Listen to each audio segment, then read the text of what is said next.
তো আমরা যে free fire, PUBG, call of duty এগুলো খেলি, এগুলো কিন্তু সবই ব্যাটেল রয়্যাল গেম।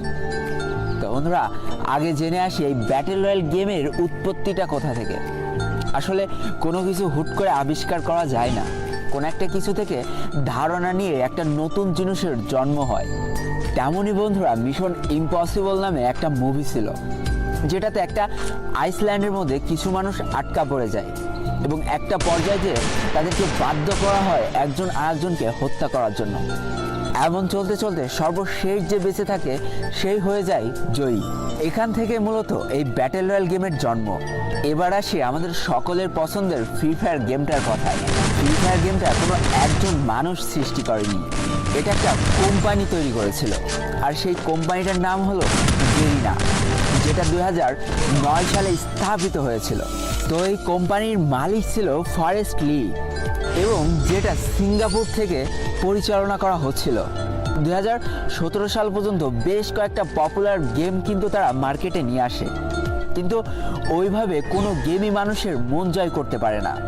কিন্তু বন্ধুরা, প্রত্যেকটা জিনিসের লাইফে একটা টার্নিং পয়েন্ট থাকে। এই ফ্রি ফায়ার গেমটা ছিল গেরিনা কোম্পানির লাইফের একটা টার্নিং পয়েন্ট। এবার চলো জেনে নিই এই ফ্রি ফায়ার গেমটা কিভাবে আবিষ্কার হলো।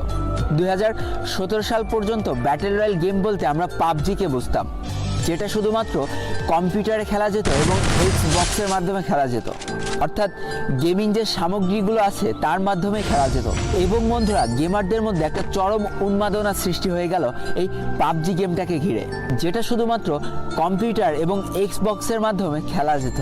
তো দেখো বন্ধুরা, আমরা আমাদের জীবনটা প্রতিনিয়ত আপগ্রেড করে থাকি। একটা সময় আমরা গেমিং বলতে খালি বুঝতাম কম্পিউটার এবং বিভিন্ন ভিডিও গেম সামগ্রী, কিন্তু যুগের সাথে তাল মিলিয়ে এই গেমারদের জীবনে আরও একটা নতুন সূচনা শুরু হলো, সেটা হচ্ছে মোবাইল গেমিং। আস্তে আস্তে মোবাইল গেমিংয়ের জনপ্রিয়তা পেতে শুরু করে। ঠিক এমন একটা পর্যায়ে এসে গেরিনা কোম্পানির মালিক ফরেস্ট লি, যে কিনা সিঙ্গাপুর থেকে বিলং করে, সে ভাবে যে কেমন হয় যদি মোবাইলে একটা ব্যাটেল রয়্যাল গেম চালু করা যায়।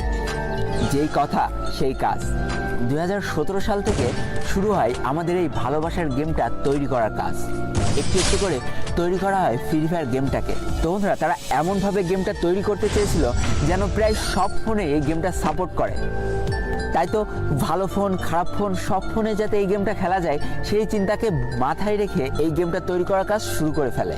2017 সালের মাঝামাঝি অবস্থানে এই গেমটার বেটা ভার্সন লঞ্চ করা হয়, অর্থাৎ কিছু মানুষের মধ্যে এই গেমটাকে সীমাবদ্ধ করে দেওয়া হয় এবং যারা খেলে এই গেমটার ভালো ও খারাপ দিকটা তুলে ধরে, যেটার পরে ভিত্তি করে এই গেমটার আরও নিখুঁত করে তৈরি করার কাজ শুরু হয়ে যায়। 2017 সালের 4 নভেম্বর চলে আসে এই গেমটার লঞ্চ করার সেই অন্তিম দিন, যেদিন এই গেমটা হাজার হাজার মানুষের মধ্যে ছড়িয়ে দেওয়া হয়। এবং এই গেমটার জনপ্রিয়তা পাওয়ার অন্যতম সেরা কারণ হলো এই গেমটা মাত্র 512 র্যামেও সাপোর্ট। কারণ বন্ধুরা, তখন আমার নিজেরই 512 র্যামের একটা ফোন ছিল, আর এটাই ছিল ফোনের প্রথম ব্যাটেল রয়্যাল গেম। তাই বন্ধুরা, যতটা না পাবজি নিয়ে মানুষের মধ্যে উন্মাদনা সৃষ্টি হয়, তার কয়েক গুণ বেশি উন্মাদনা সৃষ্টি হয়েছিল এই ফ্রি ফায়ার গেমটা নিয়ে। 2017 সালের লাস্ট ওই কয়েকটা দিনে 22টা দেশের মধ্যে টপ গেম ছিল এই ফ্রি ফায়ার গেমটা। এবং বন্ধুরা, এই গেমটার জনপ্রিয়তা এতটাই বেশি হয়ে গিয়েছিল যে সেটা দেখে 2018 সালের ফেব্রুয়ারি মাসে পাবজি তাদের মোবাইল ভার্সন লঞ্চ করে ফেলে।